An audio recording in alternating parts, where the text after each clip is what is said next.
What's going on, family? It's Brother Endure. I want to start by saying grace, peace, and increase to each and every one of you. It's been a while. Again, I keep saying it again, but that's actually what this video is going to be about. So the title of the video, you saw the title of the video is Are You Hiding From Yah? And one thing that I like to do is I like to examine the things that I'm brought or that I'm shown in the spirit, examine those things as they pertain to my life before I present them to other people. And so this isn't necessarily a video where I'm saying that maybe this is something that you're going through or things like that, but it's something that you can reflect on in your own life, like I did for myself and was able to see the connections and things that I'm gonna talk about here in a little bit. But like I was able to see those things, and then like I said, as you reflect on the things that I speak on, then maybe you can find out in your life if you've been hiding from Yahuah, or maybe you can share it with someone that that it can help them, it can bless them as well. So real briefly, this is more so, it's a video of submission, and you'll be able to see that as I go on, but it's a video of submission, confession, repentance. Um, it can be, in any of those categories, because it was all of those things for me. So like I said, briefly, my life has been really, really, really, really rough. For lack of a better word, it's been very rough, and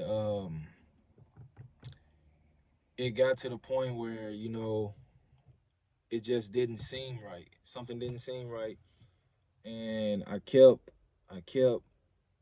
going through, through everything. Like, am I doing this correctly? I'm reading the scriptures. I'm reading the Torah. And I'm going through, and I'm like, well, I'm not doing this. I've started doing this. Blah blah blah. Like I'm going through because I'm trying to walk that straight and narrow path, right? And so it felt like things just kept piling up, like one thing after the next.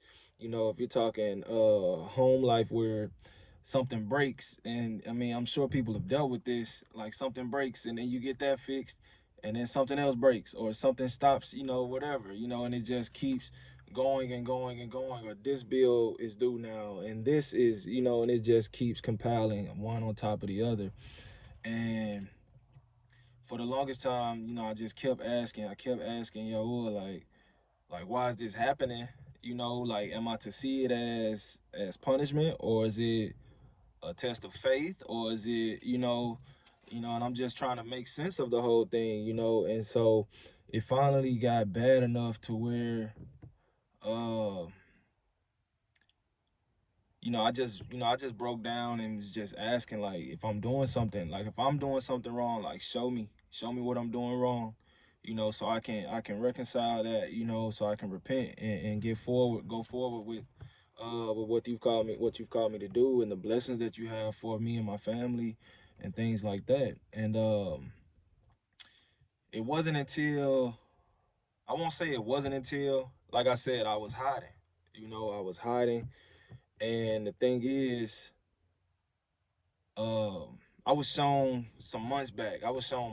Really before that. Like, I had a dream a while back that I just don't speak on, but I was shown months back that Yahuah has called me to speak, to verbalize, my faith,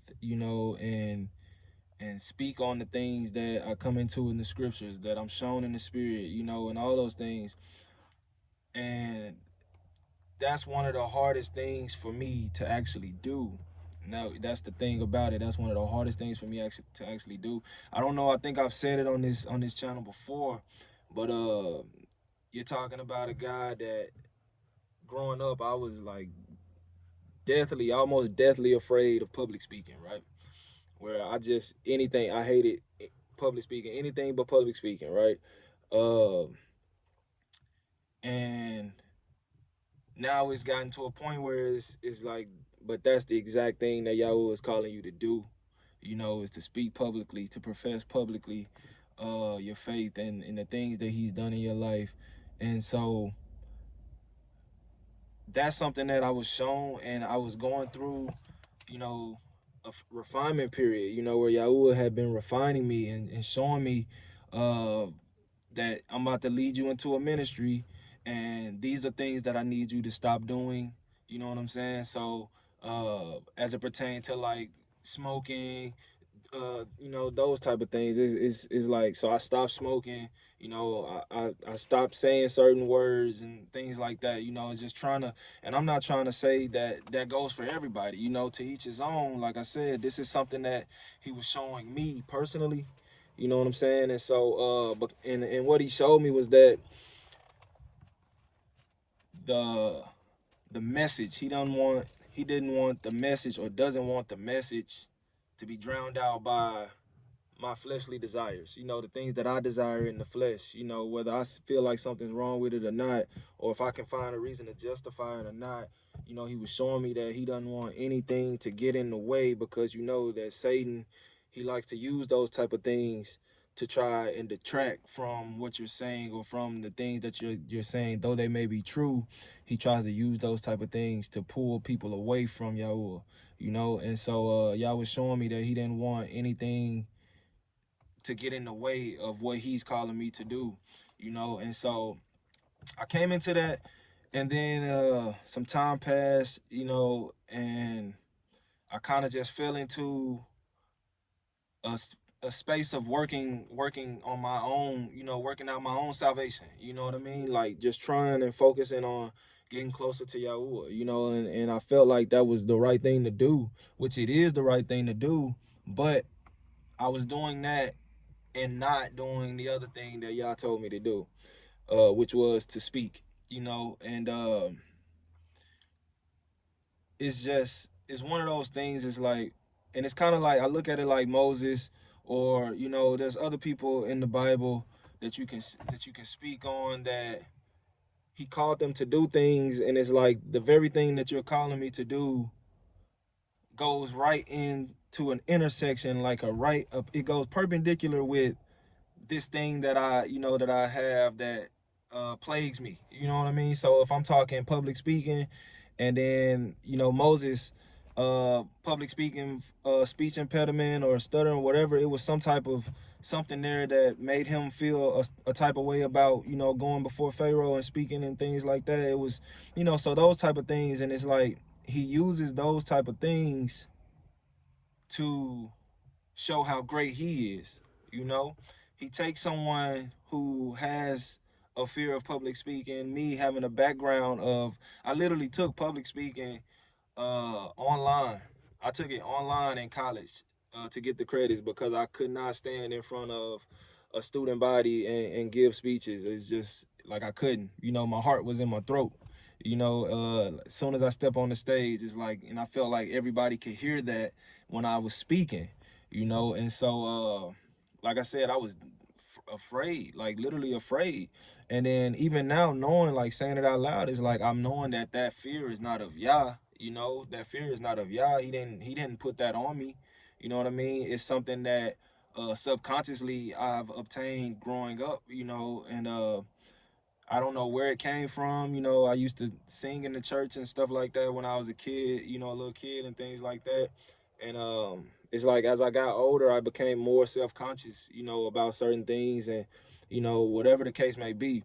But that's off the subject. So let me get back to the subject. So again, so I found myself trying to push that off to the side and just focus on my own salvation, and trying to get my family in order, and making sure that we're doing the things that we need to do. But it felt like it was lingering. And like I said, things just started going south, as far as things breaking around the house, bills piling up, and the list can go on and on and on, and so it finally got to the point where this last Shabbat, I was praying, and was praying that Yah would allow it to be a blessed Shabbat. I literally prayed that he would allow it to be a Shabbat where things that we need to have revealed as believers of Yahuah, that he allows those things to be revealed, that he allows those things for us to come into those things on this Shabbat. I literally prayed that this past Shabbat, and I kid you not, I go and I open my Bible because I was gonna sit down. It was the beginning of Shabbat. The evening had just come on, and so I was about to sit down and read, and I literally go and open my Bible. Let me see, Matthew 16, Matthew 16, 24 through 27. I'm gonna go to it real quick just so I can read it out loud. But I literally opened my Bible, and this was the first thing that I seen, and it stood out to me because I've read it before. I have it highlighted. You know, you can see it right there. It's highlighted. And so when I opened my Bible, that was the first thing that was right there. It was nothing like highlighters in the book or nothing that marked that page. And that let me know that, okay, this is something that he wants me to see. You know, so I sat down and read it, and I took it to heart. And I still, you know, so I'm going to read it real quick and we'll go from there. All right, it's called Take Up Your Cross. And let me see. I'm gonna go ahead and tell you, I used to be a coach, and so I have a coach's Bible that I like the way that it reads. And so, you know, this is just, I have other Bibles too, but so you know, I implore you to read it in whatever Bible that you feel comfortable reading in. But this is one that I like the way it reads. Is my understanding is a lot better, and they section things off in a way that I prefer. So it might read a little bit different from yours. All right, it says, take up your cross. Then Yahushua said to his disciples, if anyone wants to come with me, he must deny himself, take up his cross, and follow me. For whoever wants to save his life will lose it, but whoever loses his life because of me will find it. What will it benefit a man if he gains the whole world yet loses his life? Or what will a man give in exchange for his life? For the Son of Man is going to come with his angels in the glory of his Father, and then he will reward each according to what he has done. And so I read that, and it stood out to me because I saw where he was telling me, like right then. I probably had just prayed the prayer and sat down. I can't remember exactly, but I'm almost certain that I had just prayed and sat down to read, and then or it might have been the other way around. I'm not sure, but so I sat down and I'm looking at it, and it's like he's sitting here and he's telling me to take up my cross. You know, and I've had times before where, and I have journals and things that I write down, and I go back and read through those to see where I was at a specific point in time, and I see where I'm already writing down, you know, take up your cross, you know, and what it meant, and breaking it down and things like that. And then it's like over time, like I said, I kind of put that on the back burner. Things started going left and right, and I'm focusing on, you know, living right and trying to be righteous, trying to live a righteous life, you know, and be a good example for my children and things like that. And so it's like he finally set me down, and alone. I was alone, and I'm gonna get into that a little bit later. But I was alone, so he set me down and just showed me, you know, deny yourself. And what I looked at deny yourself was deny yourself of your identity, you know, of who you see yourself as or who you think other people see you as. A lot of times that's where that self-consciousness comes from, is the idea that you're seen in a light, you know, or whatever, or that, you know, you want people to see you in this specific light and things like that. And so it was like deny yourself of all of those things. You know, I had already been denying myself of the things, like I said, of like smoking and doing all those different types of things that I knew would get in the way of what I was doing or what y'all was calling me to do. But that identity, you know, of who I am, you know, of who I felt like I was and things like that, is like you have to be able to die to yourself. You know what I mean? And so even when it goes on, it says take up your cross and follow me. And so taking up your cross, I looked it up, and it was saying that back in those days, they would carry a beam. When they were going to be crucified, they would carry a beam to the point where they're going to be crucified, and that was seen as a sign of submission to the death that they were about to die. You know, a sign of submission. And so saying and reading, take up your cross, and this became a sign of submitting to the will of Yahuah, above your own will. Um, and so it became a thing of now I'm not doing the will of Yahuah. I'm running from Yahuah. I had never seen it as a hardened heart. I never attributed me not speaking as hardening my heart to what Yahuah had been showing me. I didn't think that it was that thing. I didn't think that it was a hardening of heart. I just, I took it lightly. I didn't think that he cared that much about me speaking as much as he did about me focusing on living, living right and trying to, do the things that Yahusha taught and keep Torah and things like that. It's, I think I underestimated it, underestimated the importance of him calling me, or the importance of having a calling and being obedient to that calling. I never saw it as a hardening of heart. Like, I had prayed prayers, um, that to never let my heart become hardened. Even when the things were going wrong in the home and things like that, and my focus was that I would always give praise to Yahuah, regardless of what was happening. I'm gonna thank him, because it could be worse. I'm gonna trust him. I'm gonna keep trusting in him. I'm gonna remain faithful in those ways, and that was a focal point for me. But mentally, I had never thought that something like this, like me not speaking, was hardening my heart to what Yahuah was calling me to do. And so that was one thing that he showed me. um and then even in the sense of saying that those that will lose their lives for his sake will find it. And so for a while, I only looked at losing my life as dying, like physical death, literally physical death, dying. And here, during this past Shabbat, it was different. It was a dying of identity, dying of the identity of who you think you are, or who you think people think you are, and becoming something completely new, becoming something new in Yah, in the kingdom, for the kingdom.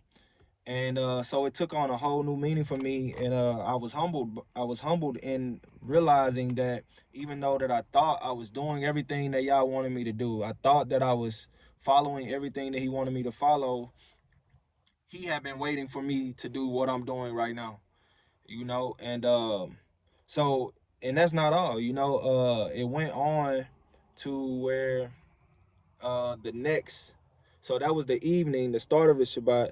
And then so the Sabbath day, that day, going and laying down for that evening, toward the end of the Shabbat, he was showing me how much my life, or my current situations, how much of it was like Jonah, and I hadn't thought about it. I hadn't really thought about it. I would read Job. I was reading Job because I'm like, and I'm not saying that I was like righteous like Job, how the scripture described Job at the beginning of Job, and it's like, I'm not saying that, but I'm saying like I'm seeking, I'm trying to be, like that. And then so I was reading Job and attributing all of these things to like just trials, and I'm like, man, am I just being tried? Is my faith being tried? And then all along, it was my faith being held to the fire and showing like you don't have the faith like you think you have.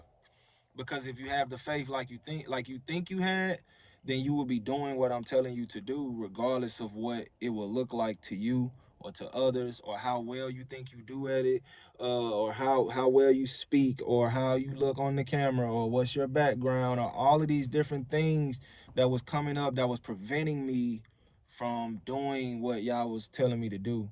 And that's another thing, is just realizing that when he tells you to go, you gotta go.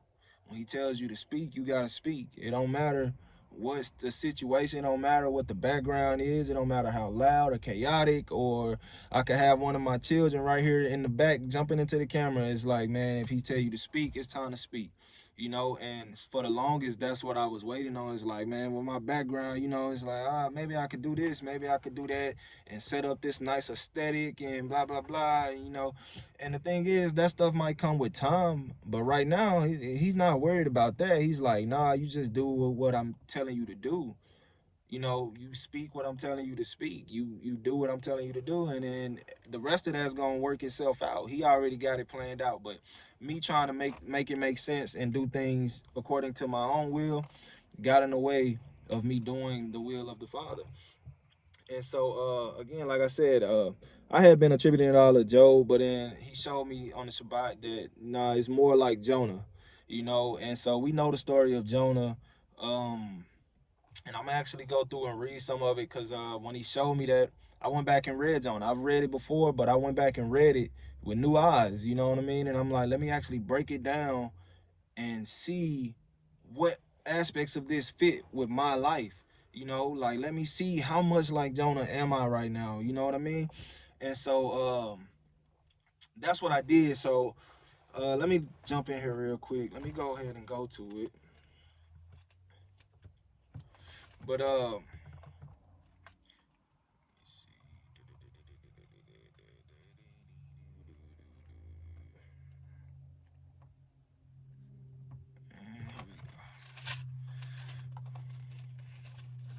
right. So we already know the story of Jonah where you know, he was called by Yahuah to go and speak at Nineveh, and he decided that he wasn't going to do that. And you know, he gets eaten, swallowed by a big fish, and then he, you know, so I'm gonna jump into it, but we know the story, and I'm gonna just jump into it and read certain points that stood out to me, and that I can equate to my own life and what I was shown, you know, as it pertained to my own life. So Jonah's flight. And right here it says, and this is chapter 1 that I'm in.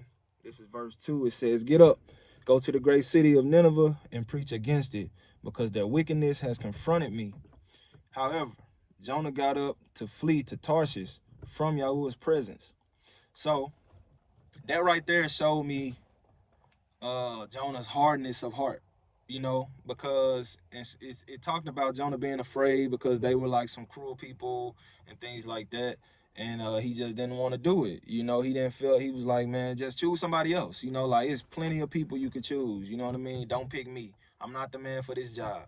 You know what I mean? And so Jonah really hardened his heart, you know, and so he went to Tarshish not trying to think, not in a way of thinking like I can get away, I can literally get away from Yahuah, but just in a way of let me get as far away from what he's telling me to do as I can. Let me position myself as far away from that as I possibly can right now, you know. And so I was able to see, like I said, he had already showed me that I'm supposed to be speaking, you know. And I'm like Jonah, I found reasons as to why it didn't have to be me. You know, like it's better people speaking.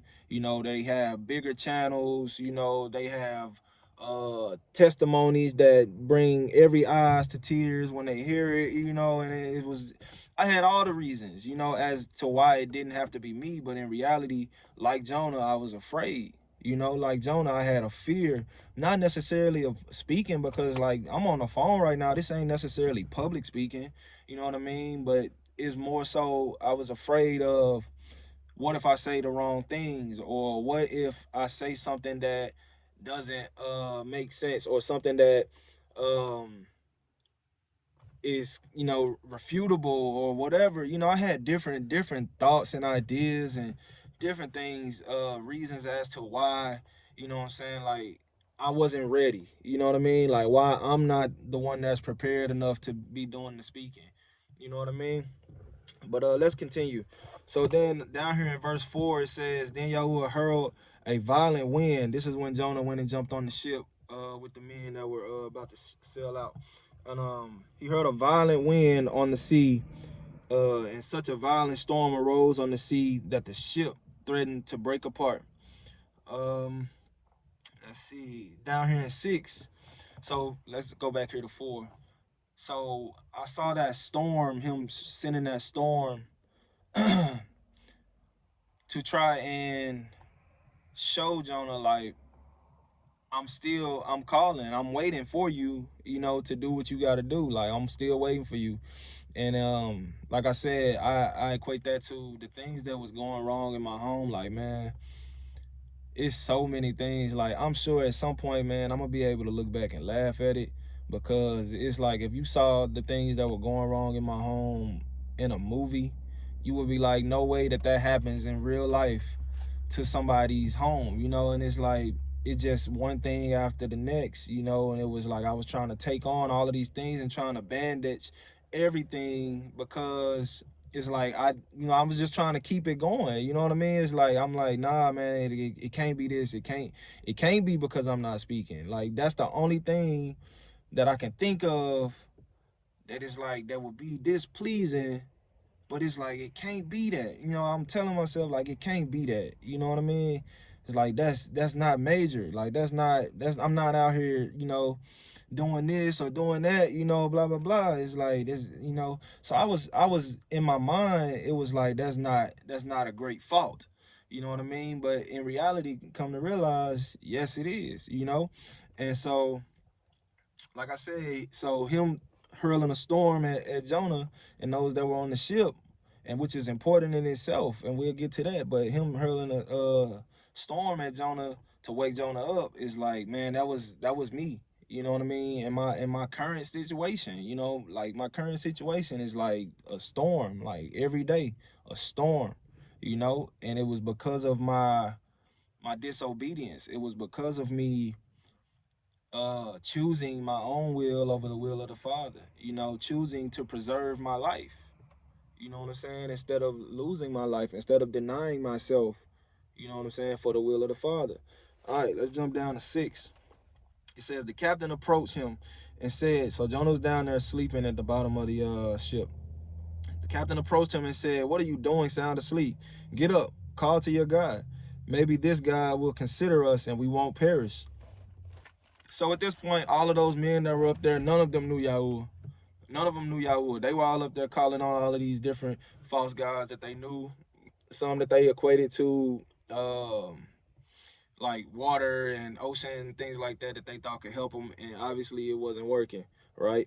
And so the captain jumps down there and realizes Jonah's asleep, and he like, yo, like, man, call on whoever you worshiping. You know what I'm saying? Whoever you worship, call on him, and let's see what he got.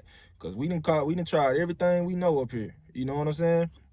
And so they get him up to the top, and they tell Jonah, man, they casted lots, and it landed on Jonah, you know. And um so they all looking at Jonah like, man, this on you. You know what I'm saying? Like, we done sailed together before. This on you. You know what I'm saying? And so then they tell Jonah, tell us who is to blame for this trouble we're in. What is your business and where are you from? What is your country? And I'm reading in verse 8. What is your country? And what people are you from? And so that was vital, because at this point now, Jonah has to reveal, one, that he's a Hebrew, you know what I mean? But two, he has to reveal who he serves, right? And we'll see why it's vital here coming up. But he has to reveal that to them because of the questions that they're asking. So he answered them, I'm a Hebrew. I worship Yahuah, the Father of heaven, the creator of heaven, who made the sea and the dry land. Then the men were even more afraid and said to him, what is this you've done? For the men knew he was fleeing from Yahuah's presence, because he had told them. And so they became afraid, but at the same time, they were looking like, who says that they serve someone that they would go and try to hide from, right? And so the thing is, Jonah knew who Yahuah was. These men didn't know who Yahuah was.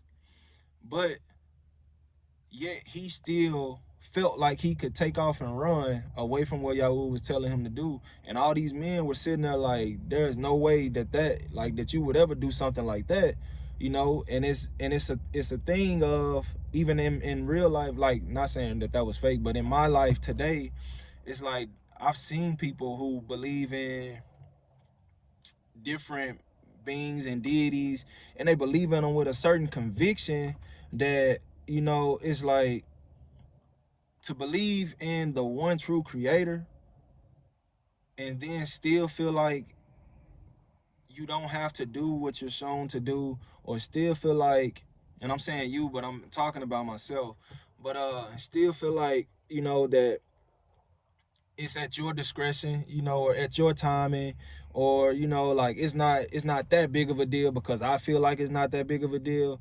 It's like, that's crazy to think, like, even for me to say it out loud is wild, you know what I mean? Because it's like, there are people that serve false gods. Like, let's just call it what it is. They serve false gods, and they do it with a conviction, as though there was no shadow of a doubt that they would ever be serving something that's false.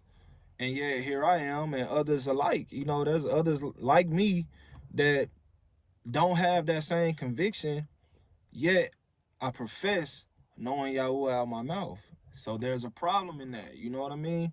And you know, I'm grateful to Yahuah that he showed me grace in this situation and revealing this to me, much like he did Jonah, right? But I'm gonna continue on. It says, so Jonah was like, pick me up. This is 12. Pick me up and throw me into the sea, so it may quiet down for you. For I know that I'm to blame for this violent storm that is against you. Nevertheless, the men rowed hard to get back to dry land, but they could not, because the sea was raging against them more and more. 15. Then they picked up Jonah and threw him into the sea, and the sea stopped its raging. All right. So that part right there, like I said, it was important to note that Jonah was on this ship with these other people that had nothing to do with what Jonah had going on, yet they were being afflicted by what Jonah had going on. So, like I said, my family, with everything that's been going on, they've been having to deal with all of these things just like I was having to deal with all of these things, right? Because they were here with me, right? Because they were going through it with me, and it got to the point where um my wife, you know, she didn't want to be apart from me, but at the same time, something was going on that it was a thing where it's like, I can't ask y'all to remain here, you know what I'm saying? Even though I want you guys here with me because you're my family, you know what I'm saying? It's like, I can't ask you guys to remain here with me while this is going on, you know, while I'm in the midst of what's going on, right? And so she and the kids, you know, I took them to her sister's, and for the time being, because of what's going on, it's like, I just can't, you guys can't be around it. And much like Jonah, as soon as they separated themselves from Jonah, the sea stopped raging, right? As soon as my family got to her sister's house, now they don't have to deal with the things that are going on, you know what I'm saying, that were going on at the house. They don't have to deal with those things anymore. So the sea stopped raging for them. You know, it was a thing of an isolation. You know what I mean? And so I'm gonna jump into it real quick. So right here in 17, you can see where it says, then Yahuah appointed a great fish to swallow Jonah, and Jonah was in the fish 3 days and 3 nights. Isolation period, right? A time for Jonah to sit down, right? A time for Jonah to reflect. A time for Yahuah to speak with Jonah, right? A time for Jonah to realize where he went wrong and how to steer back on course, right? And we're going to see that. So right here, chapter 2, it says, Jonah prayed to Yahuah from inside the fish. I called to Yahuah in my distress, and he answered me. I cried out for help in the belly of Sheol. You heard my voice. You threw me into the depths, into the heart of the seas, and the current overcame me. All your breakers and your billows swept over me. But I said, I have been banished from your sight. Yet I will look once more towards your holy temple. So here he is reflecting on everything that went on and feeling like he's, you know, like this is it. Like, man, I'm done. You know what I mean? I'm done. I'm finished. You know, and that was originally why the men didn't want to throw him in there, because they like, man, like, he finna die. You know what I mean? Like, it's a storm. He in the ocean. he finna die out here, you know. And they even prayed, you know, that his blood wasn't on their hands, you know, that, you know, when they threw him over. But in reality, it was Yahuah was like, I need to get you by yourself. You know what I mean? I need to get you by yourself so you can have that time to really reflect on what I've been saying to you, the grace that I've been showing to you, and how you've, you know what I'm saying, taken all of these things for granted, and what you need to do to get back. And so even though he's saying all of this, he ends it by saying, I look once more to your holy, you know, to your holy temple, you know. And so that was me, you know what I'm saying. Like I said, I sat down at the start of the Shabbat, and I prayed, and, you know, prayed for understanding of what was going on in my life, you know, and for understanding everyone, you know, who was seeking to find understanding of whatever they were seeking, you know, whatever they felt like they needed to know, you know, what he wanted them to know. And it was a thing of, he showed me, literally, he showed me that right there at that table, you know. He showed me, like, this is what you've been doing or not doing. You know what I mean? And so just like Jonah is like, he like, I'm gonna look to your holy temple once more, you know. It's like, that's me. It's like, I can't turn away from you. I've been disobedient, but it's like, I can't turn away from you. I can't sit here and act like I don't know who you are. You know what I mean? It's like, I know who you are. Like, I'm a knucklehead, you know what I'm saying? Like, we stiff-necked people, you know what I'm saying? So it's like, but I do know who you are, you know. So I'm still gonna come to you. I'm still gonna, you know, and break down and talk to you, and express everything, you know, that's on my heart, you know. And so much like Jonah. And so let's see. I wrote something. Let me see. So right here in verse 8, chapter 2, verse 8, it says, those who cling to worthless idols forsake faithful love, right? But as for me, I will sacrifice to you with a voice of thanksgiving. I will fulfill what I have vowed. Salvation is from Yahuah. All right. So that part right there where he was saying, I will sacrifice to you with a voice of thanksgiving, it's like, I looked at it literally as that, like my voice as a sacrifice, you know? Uh to speak for Yahuah, to speak the things that he's called me to speak, you know, and tell my testimony of how he brought me through all of these different things when I was out in the world doing whatever, seeking whatever, you know what I'm saying, and not really choosing Yah, you know, like I thought I was, not really choosing Yah. And so being a verbal sacrifice, you know what I mean, denying myself and dying to myself for Yahuah. You know what I mean? So right here, chapter 3, it says, then the word of Yahuah came to Jonah a second time. Get up, go to the great city of Nineveh, and preach the message that I tell you. So Jonah got up and went to Nineveh according to Yahuah's command. One thing that I forgot to mention. So something that I don't know if it's reflected on enough is the fact that Jonah's running, there was a ship full of men that worshiped false gods that now knew Yahuah. They now knew Yahuah, and they now knew that he was the one true living God. They knew that because as soon as they threw Jonah over, it stopped. Jonah told them who he worshiped.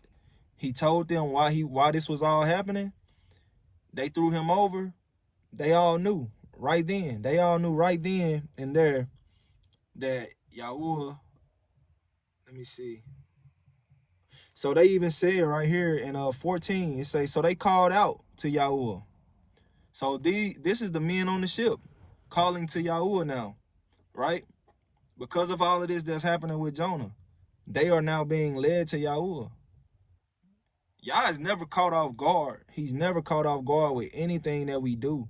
Yes, he tells us things to do. Yes, it'll go a whole lot smoother if you do it right then, but he's never caught off guard. He knew already that Jonah was going to do this. He knew what I would do. You know what I mean? He knew what he was going to do to bring me back to this point, right? So he knew, like, yeah, Jonah, you finna try to run, and then go ahead and run, and then those men on that ship are going to learn who I am. You know what I mean? Those men on that ship are not insignificant. They gonna learn who I am because of you running, right?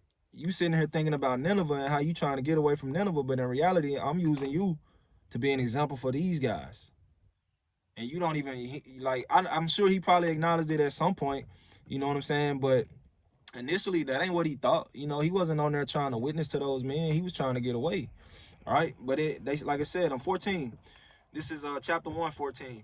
So they called out to Yahuah, please, Yahuah, don't let us perish because of this man's life, and don't charge us with innocent blood. For you, Yahuah, have done just as you pleased. They knew him. They knew him. They knew who he was. They knew he existed. They knew. And so you can only assume that they got off of that ship. When they got off that ship, that they wanted to know more. You know, that they wanted to seek him out. You know, but they prayed to him. They called on him. Right? Hallelujah. Praise Yah for that. All right, so let me see. All right, so I'm back in chapter 3 now, where he told him to get up and go to the great city. So again, the message was still there, as it was in the beginning. Like I said, he's never caught off guard. It was a thing of, it could have been a lot easier for you, like that Lauryn Hill song. It could all be so simple. You know what I mean? But you rather make it hard.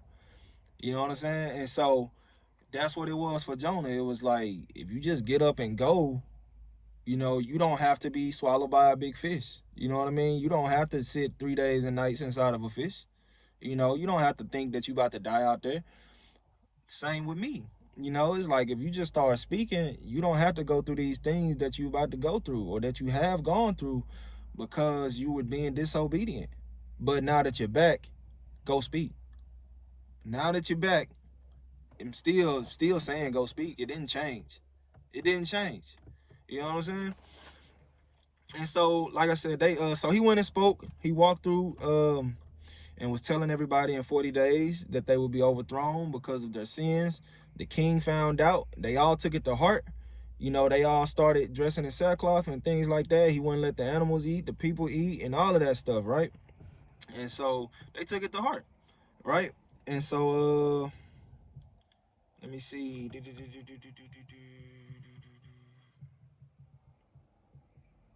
So then right here in chapter 3, verse 10, it says, then Yahuah saw their actions, because like I said, they all were repentive. You know, they repented and changed their ways. They understood that what Jonah was saying was true. They knew who Yahuah was, right?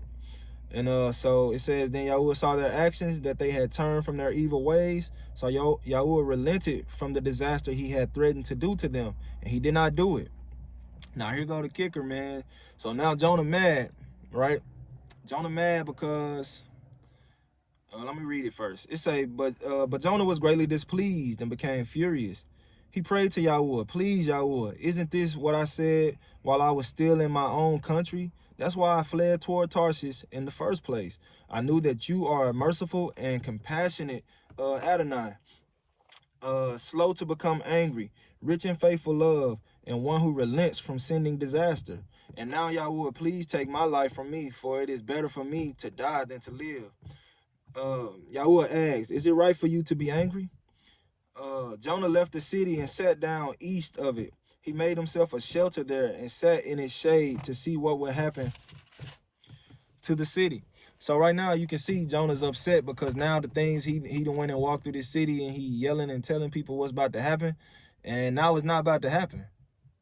You know, now it's not gonna happen. So now he telling y'all like, see, that's why I ain't want to come, because I knew like if they switch up and start doing right, like it's not gonna happen. Like you don't want to do it. You don't want to destroy them, you know, because I knew that you were merciful, and so it's like that's why I ain't want to do it, you know, because now I just look crazy again, you know, self-consciousness, you know, where now it's like now I just look crazy. Like, man, just take me now, because I'm too embarrassed to live. You know what I mean? You know, and it might be another interpretation of that, but that's what it made sense to me as, is like I don't went through this whole city and telling them like in 40 days this was gonna happen, and then now it's not gonna happen because they switched their ways. You know, they changed their ways. Instead of Jonah seeing it as he sent me on a mission and the mission was effective, he saw it as he sent me on a mission. I prophesied something that's now not finna happen. So now it look like I ain't, you know what I'm saying? Like I ain't really know what I was talking about. But in reality, it didn't happen because they believed his prophecy and they changed their ways, which is what Yahuah's intentions were. You know what I'm saying? That was Yahuah's initial intention, was for them to change their ways so he wouldn't have to destroy them, thus him sending Jonah in the first place, right? And so Jonah's upset. All right, so here we go in verse 6, chapter 4, verse 6. It says, Then Yahuah appointed a plant, and it grew up to provide shade over Jonah's head, because he's sitting down watching to see what would happen with the city, over his head to ease his discomfort. Jonah was greatly pleased with the plant. When dawn came the next day, Yahuah appointed a worm that attacked the plant and withered. Sorry. As the sun was rising, Yahuah appointed a scorching east wind. The sun beat down on Jonah's head so that he almost fainted, and he wanted to die. He said, It's better for me to die than to live. Then Yahuah asked Jonah, Is it right for you to be angry about the plant? Yes, he replied. It is right. I'm angry enough to die. So Yahuah said, You cared about the plant, which you did not labor over and did not grow. It appeared in a night and perished in a night. Should I not care about the great city of Nineveh, which has more than 120,000 people who cannot distinguish between their right and their left, as well as many animals? So he asking him, he's like, how can you say that you have a right to be angry for something that you didn't even labor over, right?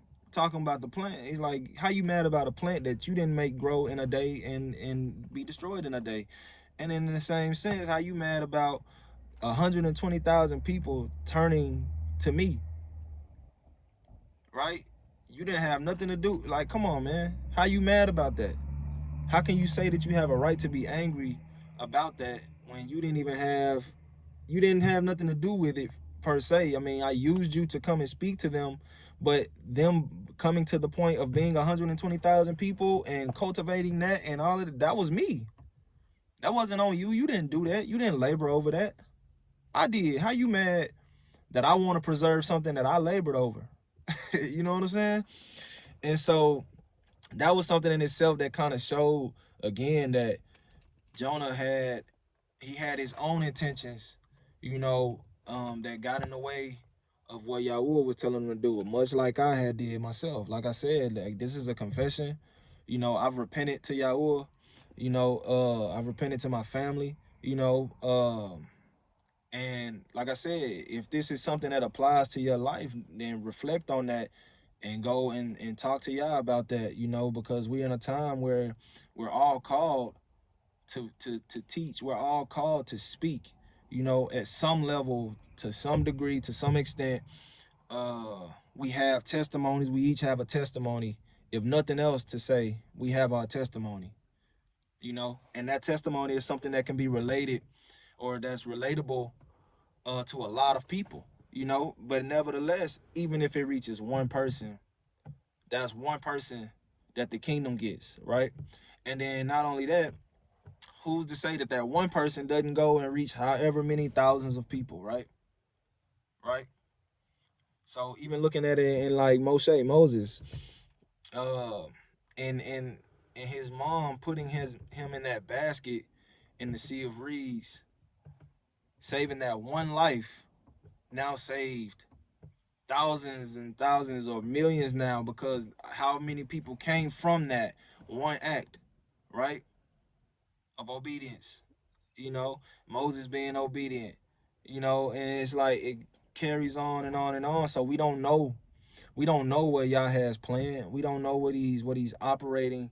We don't see, and that's the thing. He doesn't show us the finish line. He just show us the part that we play in it. You know what I mean? He show us the part that we play, and it's important for us to be obedient. You know, and like I said, his grace is what allows us time to trip and come back, and he's still like, all right, now get back going. You know what I'm saying? That's grace, and I appreciate that, because I'm a knucklehead. You know what I'm saying? And so, uh, like I said, it's important for us to get back on that. And let me see.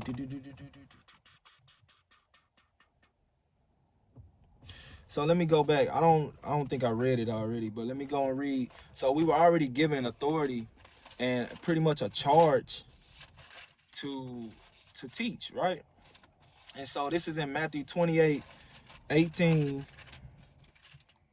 me see. Matthew 28, verses 18 through 20. All right, so it says, then Yahushua came near and said to them, all authority has been given to me in heaven and on earth. Go therefore and make disciples of all nations, baptizing them in the name of the Father and the Son and the Holy Spirit. All right, teaching them to observe everything I have commanded you. So that's him telling us right now is like, go out and make disciples. Go out and make disciples. It don't have to look like everybody else. There is no cookie cutter blueprint, right? There is no cookie cutter blueprint where we all gotta look the same, like where we all gotta speak the same, where we all gotta. The important thing is we have our testimony of Yahusha, you know, and how Yahuah has brought us back to Him so that we can go and do work for the kingdom, right? We have to get to work for the kingdom. I wanted to sit in my, you know, in my understandings and my learnings and things like that, and just learn more and more about Yah. You know, what else can I learn from Yahusha, you know, things like that. And I wanted to just sit and absorb those things. But it's like, now what are you going to do with those things? Like he said, he's going to come back and he's going to look at everything that we've done.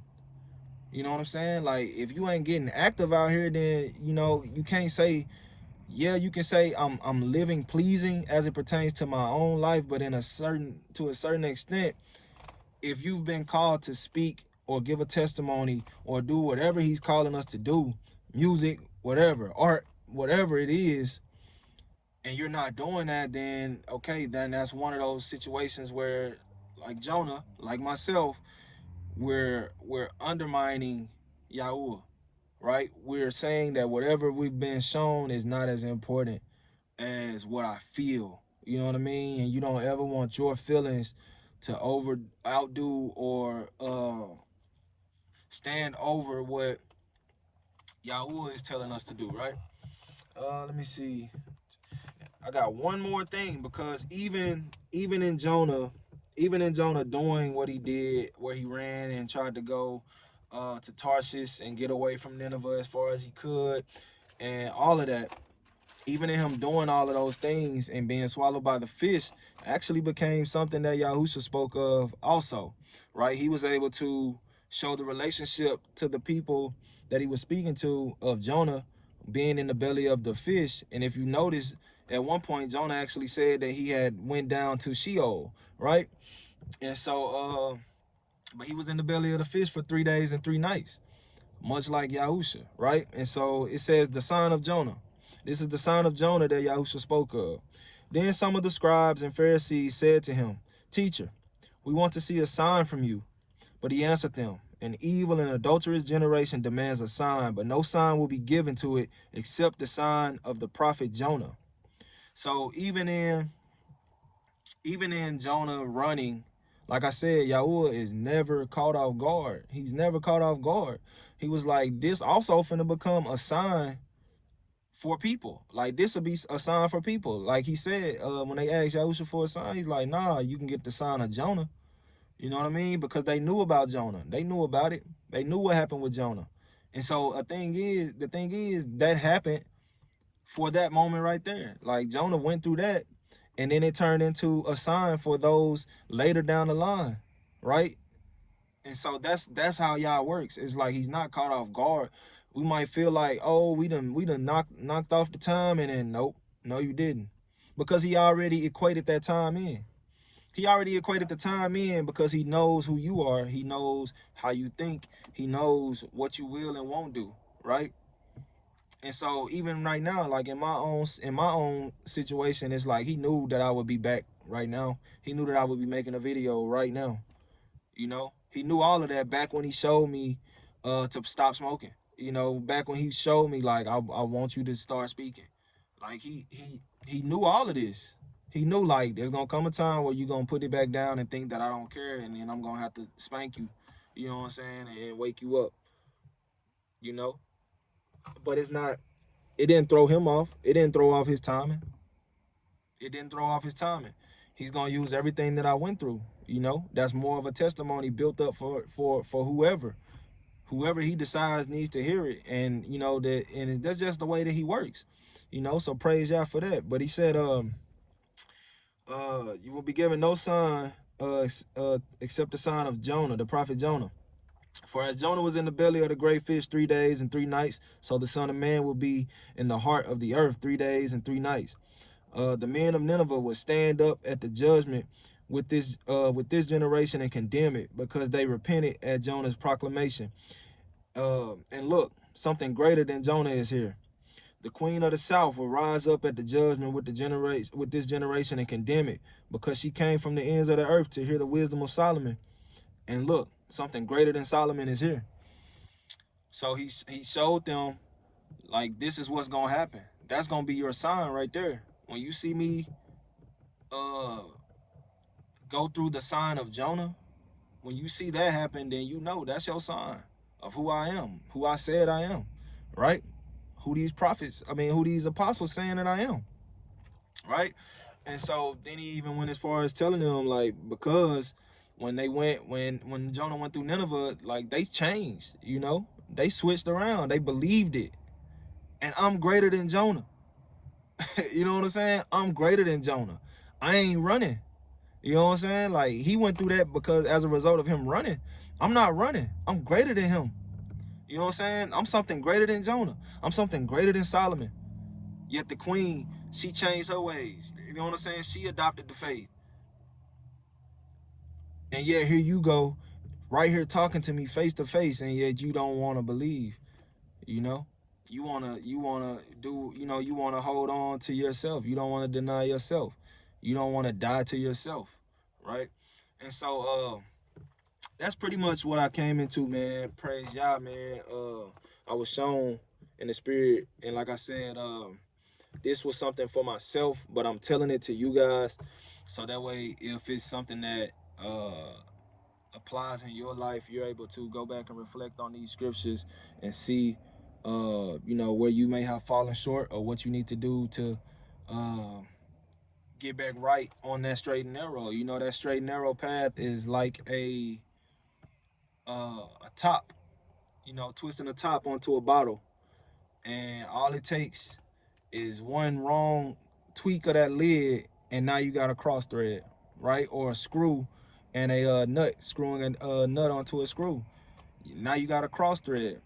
You know what I'm saying? And what happens with a cross thread most times is you keep trying to get it to go down. Like, maybe it's going to set itself back right if I keep on going, and it starts getting harder and harder.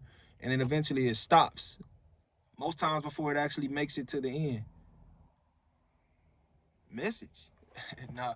But in all seriousness though, it's important that we stay on that straight and narrow path. We cannot deviate from that path lest we end up cross threading and not making it to the end. Right? So again, I'm gonna leave you as I came. Grace, peace, and increase.